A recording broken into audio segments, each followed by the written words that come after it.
Hello, this is Wayne Rivers from the Family Business Institute.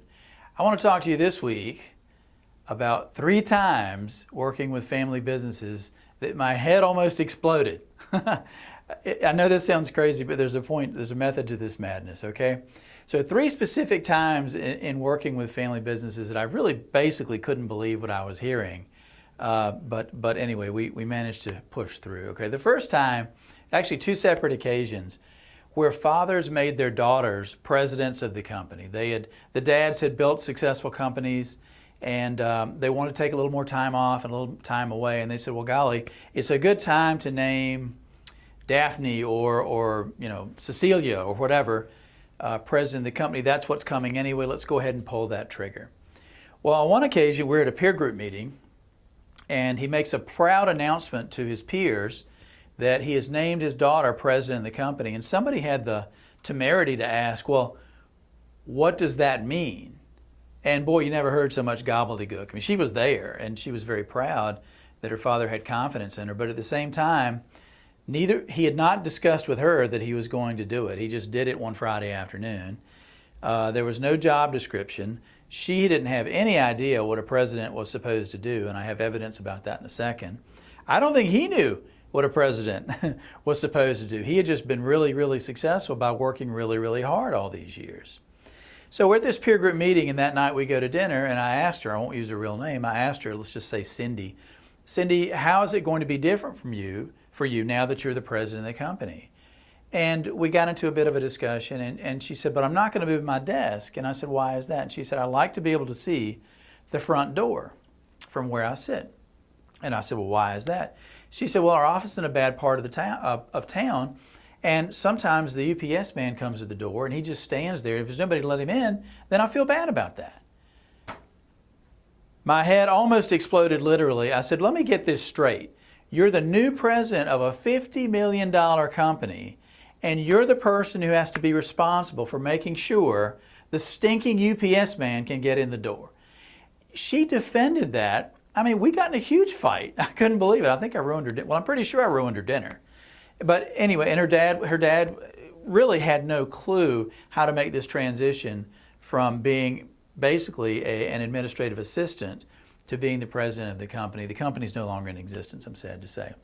The other occasion, the company is still in existence, and it's quite successful, actually. The young lady was the dad told me, we were talking in the 4th quarter of the year, and he said, well, I've named my daughter, again, I won't use her real name, let's say her name was Lisa. I've named her president of the company. And his wife snapped her head and looked over at him, and she said, Richard, you've already told me you're still going to make all the decisions. And he looked at her. He stared holes through her, you can bet on that. So again, a dad had named his daughter president of the company, but the title of president meant nothing because he was going to still make all the decisions. So that's the first time. And you're not going to believe this one. Now, this is a true story. A company in the Southeast had been founded in 1948 by a gifted entrepreneur, and he had sold it to a group of his key managers. So there was one founder, he was dead and gone, and then I think there were 6 or 7 owners of the company now. The oldest guy was probably in his mid to late 50s. Well, they had this practice of every piece of paper that came to the business, magazines and other periodicals, newspapers, any kind of letters that came to the business, whether they were formal letters or not, hard copy telephone messages, anything on paper that came to this company, including emails which could be printed. All of it got printed, and all of it went to one person on the staff that was a full-time person, and her job was to compile every piece of paper in that company every week. And they had these big pieces of paper that she put into a huge logbook. At the end of the week, it'd be this thick. They had every logbook of every piece of paper that had ever come into the company since the 1940s. And they were all stored upstairs in the attic, which to me is a huge fire hazard. But anyway, so we asked, we've never seen this before. I mean, help us understand it. And they said, well, the founder, again, dead and gone, believed that this was a good way of record keeping. So in the event we ever got in a lawsuit or something like that, that we'd have records of what had transpired in terms of paper in the company.